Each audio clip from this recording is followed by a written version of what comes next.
Well, everyone, it is a very interesting time to be alive because two former, companions now turn rivals, now turn companions and rivals again. I'm not really too sure where they stand, are actually kind of probably could really cause some issues in the future here very, very soon.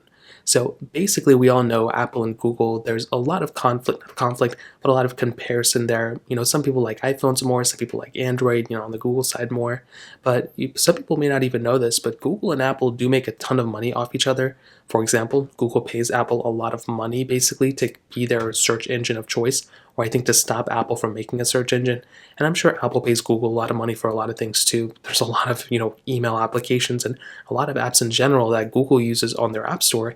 And actually there's a few Apple apps on the Google Play Store, so I'm sure Google's making money from Apple somehow too. However, this article from Apple Insider basically states that Apple is engaged in a silent war against Google claim engineers. So within this article, they basically state that essentially, some engineers stated that Google or Apple still has a grudge over Google because of potentially some copying they did early on, especially with like Android and iOS, like something along those lines.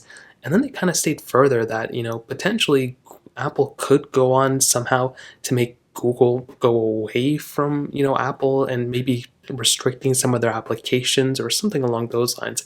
And if Apple even thinks about doing something like that, could potentially be one of the most catastrophic failure things I've ever seen in my life. That would be such a bad thing to do, in my opinion. Now, this other article from 9 to 5 Mac, which basically states Apple's search could be part of silent war on Google, could threaten Google's ad business. Very interesting that these two articles came out around the same time.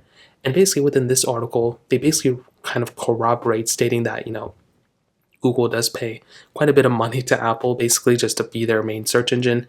And, they do mention Microsoft Bing. You do have the ability of using Microsoft Bing or switching to Bing if you want to. So there's always that option as well. But I don't know why they keep saying silent war with Google kind of everywhere. But essentially what Apple could be doing is creating, so we have Apple Maps. So that's already there, right? Apple could end up making an Apple search and then an Apple added network. I think an Apple ad network would be fine. They already kind of have one if you think about it, because they've been doing ads all within the App Store and certain other Apple applications. But an Apple search would be, I think, okay. But if they try to go ahead and start restricting Google, meaning that they start restricting Google in other senses, such as taking away certain applications or restricting certain apps or anything like that, that would be a really, really bad call from Apple. And that would just further the divide from Apple kind of, meshing with Google. I feel like Google wants to, work with Apple on a lot of these things, but it looks like Apple just doesn't really want to do it, for many, many reasons. So I guess we're going to see what happens in the future, but that pretty much covers this up. If you have any other thoughts or questions, let me know in the comment section below. Hit the like button, that would mean so much, but definitely hit that subscribe button. More important than everything else, I love every single one of you guys. Hopefully I'll catch you guys in the next video. Peace out till then.